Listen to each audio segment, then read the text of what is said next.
ఒక చిన్న చెరువులో ఒక తెల్లని బాతు నివసిస్తుంది. దాని పేరు మినుగు. మినుగుకి ఎల్లప్పుడూ ఆకాశంలో ఎగరాలనే కోరిక ఉండేది. ఇతర పక్షులు ఎంతో ఆనందంగా ఆకాశంలో ఎగిరి ఆడుకుంటూ ఉండేవి. కాని మినుగుకు అది సాధ్యం కాదు. ఎందుకు నేను ఎగరలేను అని మినుగు తరచూ ఆలోచిస్తుంది. ఒకరోజు తన సమస్యను ఒక పావురం దగ్గర చెప్పింది. పావురం నవ్వుతూ, మినుగు, నీకు రెక్కలు ఉన్నాయి కదా, ప్రయత్నించి చూడు అంది. మినుగు పావురం చెప్పినట్లు చేసింది.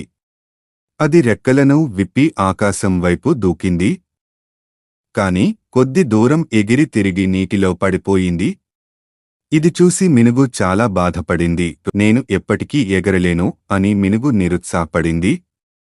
అప్పుడు ఒక తెలివైన గుర్రం దగ్గరికి వెళ్ళింది. మినుగు తన సమస్యను గుర్రానికి చెప్పింది. గుర్రం మినుగును ప్రశాంతంగా చేసి, మినుగు, నీకు ఎగరడం రాకపోవచ్చు కాని నీకు ఈదడం బాగా వస్తుంది కదా. నీకు ఉన్న ప్రతిభను అభివృద్ధి చేసుకో. ప్రతి ఒక్కరికీ ప్రత్యేకమైన ప్రతిభ ఉంటుంది అని చెప్పింది. గుర్రం చెప్పిన మాటలు మినుగుకు బాగా నచ్చాయి. అది తనను తాను ప్రోత్సహించుకుని నీటిలో ఈదడం మొదలుపెట్టింది.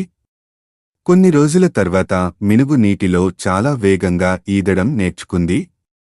ఇప్పుడు మినుగుకు ఈదడం ఎంతో ఆనందంగా ఉండేది.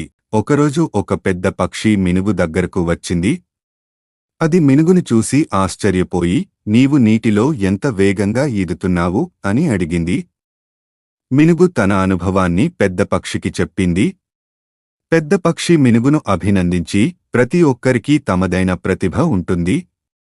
నీకు ఈదడం బాగా వస్తుంది. దాని గురించి గర్వంగా ఉండు అని చెప్పింది. అప్పటినుండి మినుగు తన ప్రతిభను గుర్తించి దానిని అభివృద్ధి చేసుకుంటూ సంతోషంగా జీవించింది.